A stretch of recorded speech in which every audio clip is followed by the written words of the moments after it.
อบคุณขอบคุณ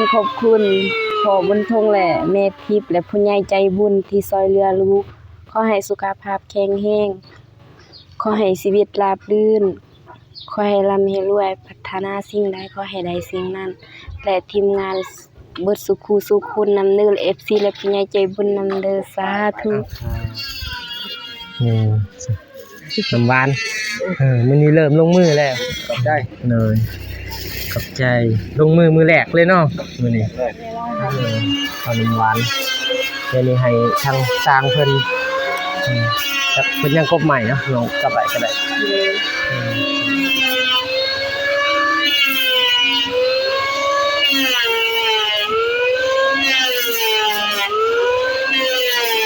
เขาดีเลย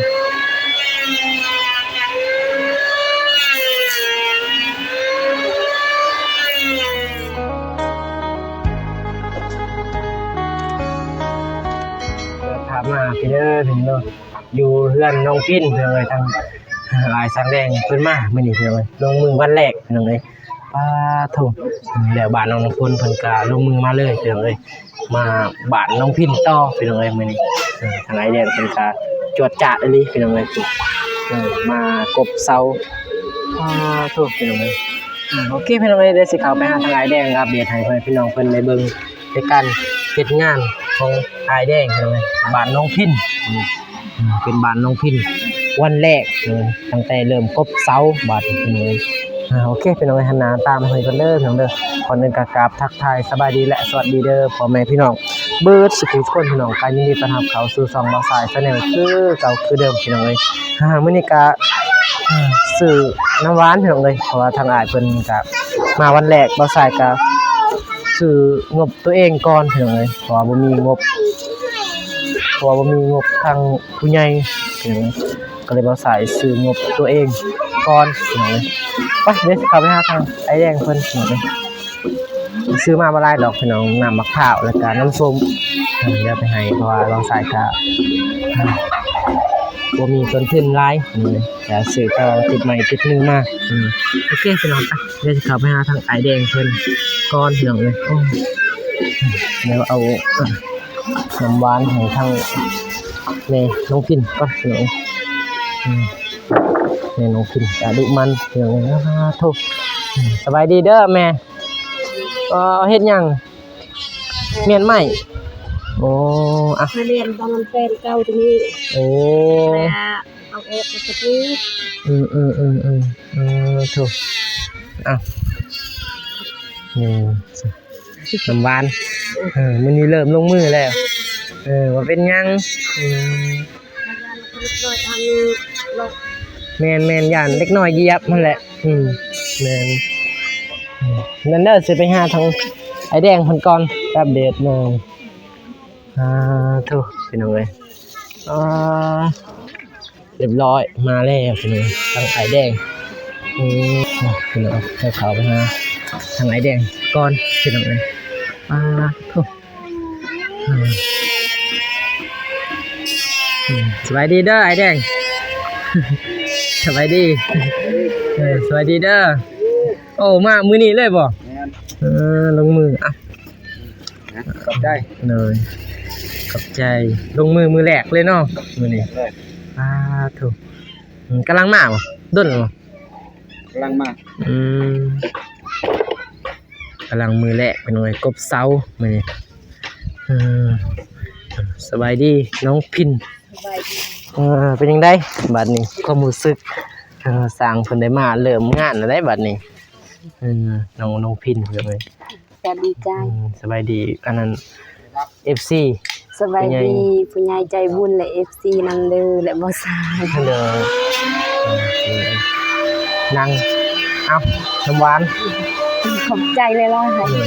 เอาน้ำหวานเดี๋ยวนี้ให้ทางสร้างเพิ่นจักเพิ่นยังกบใหม่เนาะลองกลับไปก็ได้ทางเพิ่นกบใหม่ต่อ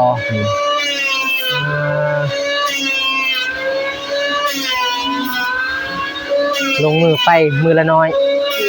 เพราะว่าตอนนี้ก็ยังบ่ทันครบนั่นแหละพี่น้องเอ้ยทางบ้านน้องพินเพราะว่ายังขาดแคลนอยู่ แต่ว่าถ้าตั้งนี่ตั้งได้เนาะ โดยตั้งได้ มีแต่ตั้งซื่อๆแต่ว่าที่แอมที่มุ้งนี่บ่มีเลยเพราะว่ายังขาดสังกะสี ในศิลา ในเวลาเนาะวงกบแน่ขาดลายอยู่เลย หัดลายยางนี่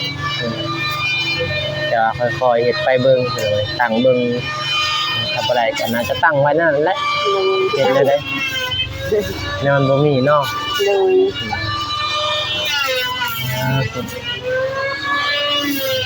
ต่างเพิ่นกำลังกบเสาเป็นเลยมือแรกเลยมื้อนี้ถือว่าเป็นวันแรกเนาะ เลยเป็นวันแรก เป็นวันแรกลงมือ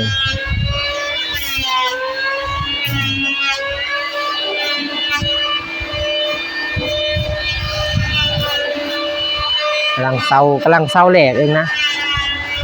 ด้นบ่ขึ้นมา ก็มามีมัน ยังเมาอย่าง เลย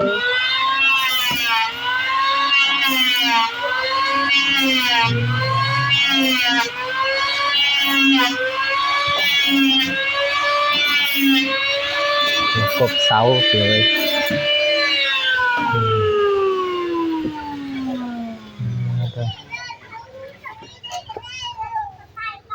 ได้แล้วบ่เพื่อนน้องน้ำผลอ๋อ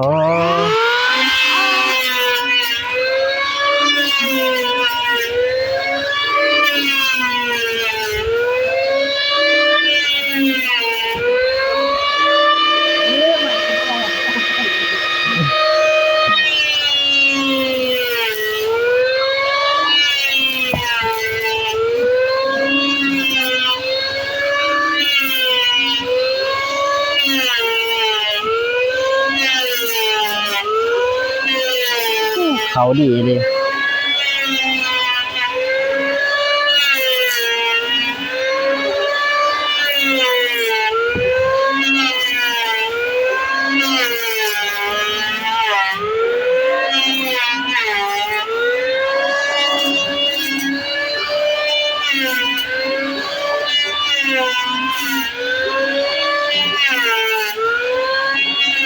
ว่าแล้วเมื่อวานเนี่ยไอ้แดงสิมามื้อนี้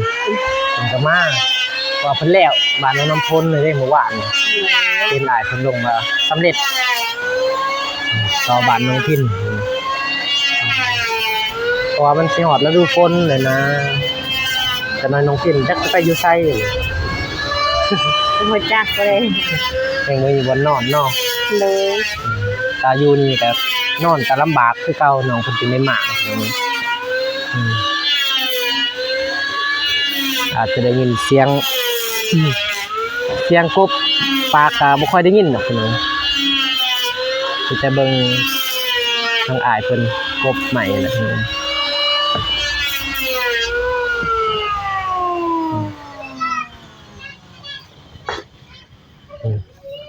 เอาน้ำมะพร้าวเพิ่มพลัง เขามีหยัง ได้ขอบใจ เลยสำเร็จเนาะบ้านน้องน้ำพล แม่น จักวัน3บ่4 3วันเนาะไวต่อบ้านน้องพินนี่วันนี้เนาะบ้านน้องพินนี่อาจสิโดนแน่และตามเบิ่ง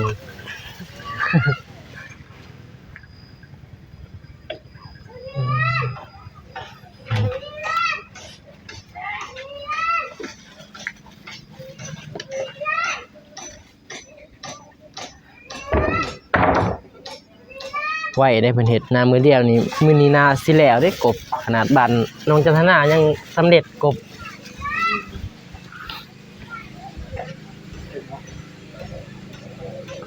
บ้านน้องจันทนาก็กบมือหนึงเนาะ โดยมัน ถึงบากถึงสั่งเนาะ เลย ไว้นี่มันสวยแล้วนี่ คันแต่เช้า ทันแต่เช้าน่าจะไว้อยู่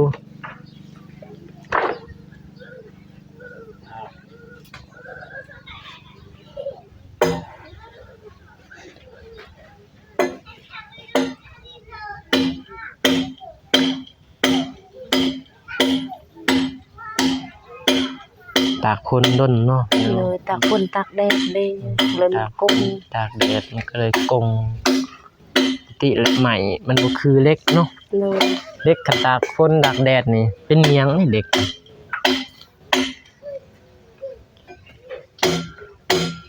ใหม่นี่กงตากฝนตากหน่อยเดียว ว่าเรียกมันบ่ข้าวทำอยู่แล้วเหนื่อยนะ เลยน้ำเฮ็ดน้ำเนาะ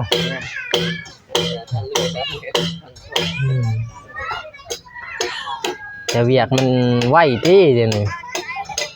กดได้แล้วเดี๋ยวเขาพูดเนี่ยผม แม่นเลยทุกอย่างมันต้อง มันเด็ก ให้มันสิซื้อเบิดควันก็บ่เป็นเนาะ ได้มาที่เมืองรวมกับว่ารถไฟได้ไปนี่ ได้ไปบ่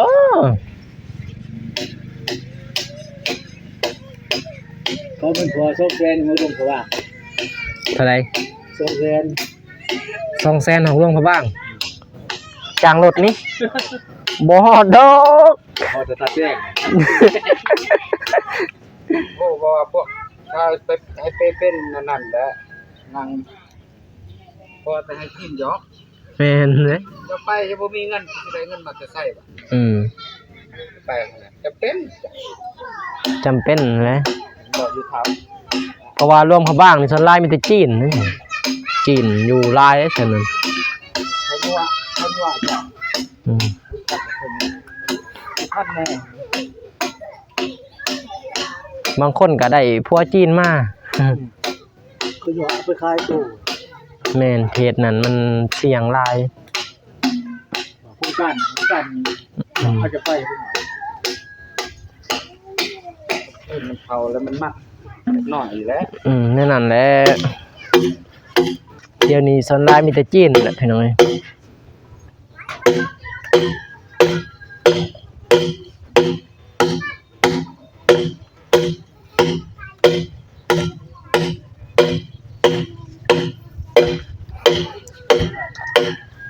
มื้อใดอีกบ้านน้องน้ำพ้นขึ้น วันเสาร์ วันเสาร์โอ้ วันเสาร์ ขึ้นบ้านใหม่พี่น้องได้ทางนั้นก็ไอ้แดงจัดการสำเร็จ จนสำเร็จ2ลังจึงลังนั้นได้ขึ้น เพราะว่ามันบ่มีงบแน่เนาะมันสาน้ำงบพี่น้อยถ้างบมันไวก็ไวทางอ้ายเพิ่นเฮ็ดเอาก็เฮ็ดไปรอท่าเบิ่งน้ำเนาะ มาคนแล่นผู้เดียว แม่น เบาใส่คน เลย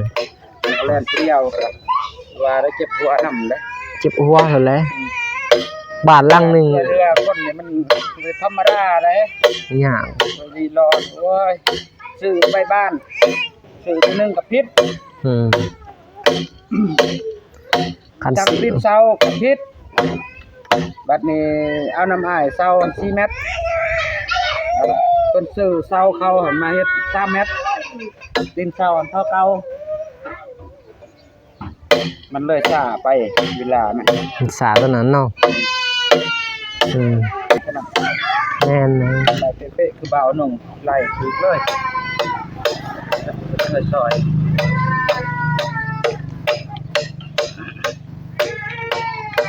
เคยซอยสำบายน้อยก็เฮือนน้องบัววันอีกแล้วอยู่ไหนอีก แล้วนี่บ่ โอ้มันอันนี้ตัวนี้เขาเคยสร้างอะไรเคียนบินในตัวนึงเขาก็ชื่อว่า หน่อย เนาะวันนี้ก็บอกว่าน้ำสร้างก็สบายสร้าง สำบายนะ เสียงก็ไว้ จะหน่อยท่าไม้แดงแล้วจักหน่อยถ้าเฮือนน้องบัววันนี่ ว่ามีผู้ใหญ่เพิ่นว่าอยากเฮ็ดบ้านน้องบัววัน เนาะเย้ ท่าไม้แดงมึงแต่ว่าปรึกษาน้ำอ้ายนุ่งน้ำนั่นแหละ แม่น มันจึงง่ายแน่เพราะอ้ายก็เคยซอยคือกับอ้ายไอ้แดงเนาะมันง่ายถ้าเฮาฮู้เบิดมันก็สบายเฮาเองเลย กันเอาหูแล้วก็ง่ายมันบ่หูนี่ ยากซับซ้อนหน่อยว่ากลับไปกลับมา แล้วว่าสั่งเครื่องน้ำแซ่บนี่เขาโทษสั่งเขาอยู่พุ่นเขาก็รู้จักล่ะไอ้โทษสั่งเขายังรู้จักยังมาหาเฮาคือเก่าอยู่ เชื่อซื้อว่าบ่ถือแต่ซั่นน่ะ เฮาบ่ฮู้เฮาบ่เคยมันก็อยากแม่นนั่นแหละ คือเว้านุ่งเอาโทษสั่งถือปรับไว้ คอยคือกันนะคันตัวใดบ่ฮู้ก็ โทษก็คือกันนั่นมันบ่ฮู้อีก แล้วบ่ฮู้ทานสร้างก็ได้ต้องสร้างออกสร้างบ่ก็คือส้มเสียก็เข้าใจแหละ จำนั้นนะ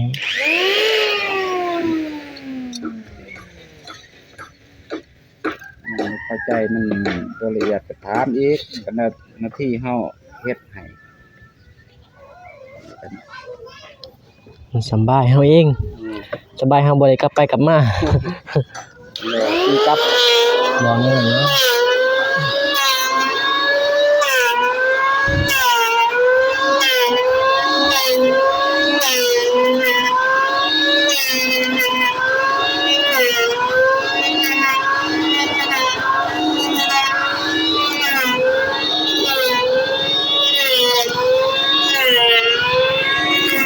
กำลังได้เศร้าหนึงเป็นไง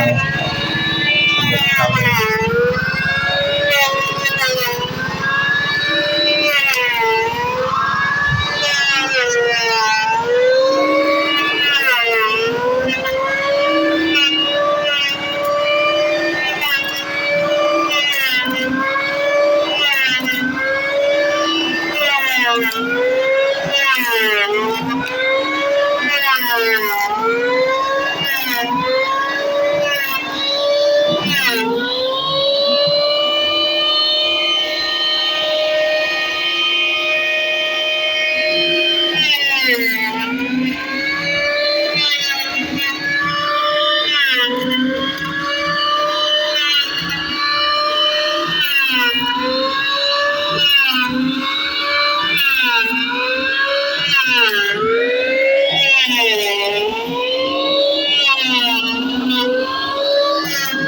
เพราะว่ามื้อนี้ไอ้แดงก็คนเครื่องมือมาแน่พี่น้องเอ้ยมันก็เลยสวยไอ้แดงก็มาสวยแน่พี่น้องเลยเศร้าหนึง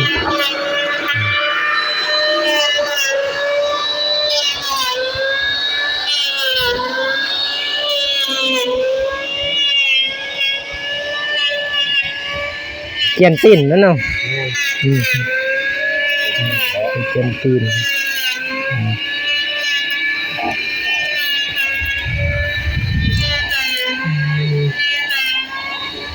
ไหนจับ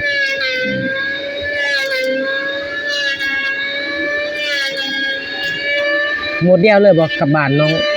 จันทนา ตัวนี้เพิ่นมักล้างคุบ ลังคุบเป็นโมเดิร์นเนาะ ล้างคุบ ลังคุบนี่สีต่างอ๋อ ซ้ำกันบ่เอา ความสูงแต่ตีนเช้าเนี่ยมั้ง เป็นบ่ได้คุบอันนี้ข้าว สำคัญนี่ก็โอเคแล้วคือดีงามไม่สำ ว่า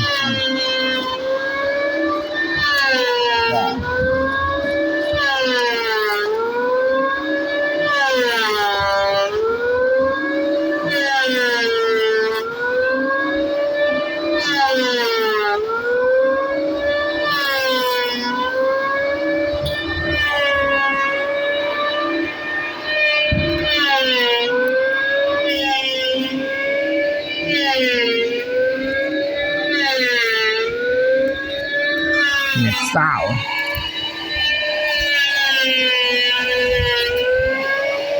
2.10 เมตร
สำบายบิ๊กนี่เนาะเฉพาะขีดใหม่โดยเฉพาะเนาะบ่คือบิ๊กอันนั้นเนาะบิ๊กซังว่าบิ๊กโพดบ่เพิ่นอันนั้นไปไวเด้อ มัดไว้มันบ่หลาย ซึ่งการคันไข่ปะนี่มันแห้งน่ะแล้วสำเร็จเริ่มบ้านน้องพินเป็นจังได๋เริ่มวันแรกได้นี่บ้านน้องพินเริ่มสร้างวันแรกน้องพินก็ยิ้มแย้มแจ่มใสนี่เจ้าส่งได้น้องส่งได้น้องบอกมักส่งได้นะส่งเฮือนตั้งค่า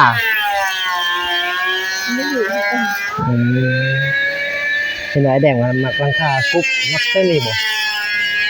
ได้เลยฮะตัวนี้โมเดิร์นนี่ปุ๊บมันจะมีอยู่เทิงแบบจะหันวะแต่เพื่อนขั้วเนาะปุ๊บเถิงโอ้ถือว่ากรุ๊ปนี้เลยเนาะคือว่าอันนี้อ๋อนั่นแหละตัวนี้โมเดิร์นเลยตรงโมเดิร์นมันสิขึ้นแล้วก็ลงเนาะตัวนี้มีบ่มีบนเครื่องกลาง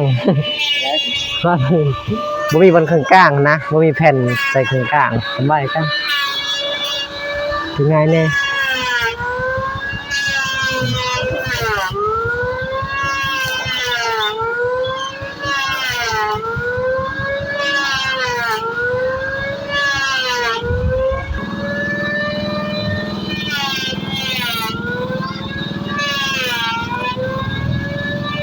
เริ่มลงมือพี่น้องบ้านน้องกินไข่แดงจวดโอเคพี่น้องคลิปนี้ก็สิจบคลิปไว้เพียงเท่านี้เพราะว่าทางอ้ายเพิ่นก็บ่มีหยังแหละมีแต่กบเซาพี่น้องอัปเดตไปเด้อเพราะว่าคลิปมันก็ยาวก็สำบ่สายเก็บได้บ่หลายให้น้องกินขอบคุณขอบใจชื่อบ่บัดนี้บ่ชื่อขอบคุณทุนกับเมทิพย์ ขอบุญทงกับแม่ทิพย์ที่ว่าซื้อเรือซื้อใหม่นี่บ่ใจบุญเอาสมัครก็ได้แล้วขอบุญทงแม่ทิพย์แล้วก็เป็นใจบุญอยู่ดีมีแห้งเพราะว่าบ้านน้องกินก็เริ่มสร้างมื้อนี้แล้วขอบคุณเลยค่ะขอบบุญขอบคุณขอบคุณขอบุญทงและแม่ทิพย์และผู้ใหญ่ใจบุญที่ซอยเรือลูกขอให้สุขภาพแข็งแรงขอให้ชีวิตราบรื่นขอให้ร่ำให้รวยพัฒนาสิ่งใดขอให้ได้สิ่งนั้นและทีมงานเบิดสุขสุขคุณนำเด้อ FC และผู้ใหญ่ใจบุญนำเด้อสาธุถูกโอเคพี่น้องโอเคว่าสายการจบคลิปไว้เท่านี้แหละเลยหมกขอบใจหลายมีแต่สู้ๆเบิ่งต่อไปพี่น้องว่าครบก็ยังบ่ทันพ่อปานใดทางบ้านน้องพินตอนนี้ก็โอเคพี่น้องคลิปนี้ก็เบาสายก็สิจบคลิปไว้เพียงเท่านี้ก่อนพี่น้องเป็นจังไดก็เราลุ้นไปพร้อมๆกันทางบ้านน้องพินเพราะว่าตอนนี้ก็คือว่าแล้วพี่น้องเลยงบยังบ่พอแต่ว่าตั้งได้แล้วแต่ว่ายังสังกะสีแล้วก็ไม้เสื้อล่าแล้วก็ลงกบประตูแล้วยังบ่ทันพอถ้าเป็นไงใจบุญอยากสมทบเข้ามาทางเบาสายก็ติดต่อมาทางเบาสายได้เด้อพี่น้องเด้อเบาสายก็ยินดีจะปันบุญให้พี่น้องเลยก็ขอบใจทางผู้ใหญ่ใจบุญทุกๆทางพี่น้องที่ช่วยเหลือทางบ้านน้องพินแล้วก็ให้ผู้ใหญ่ใจบุญทุกทาง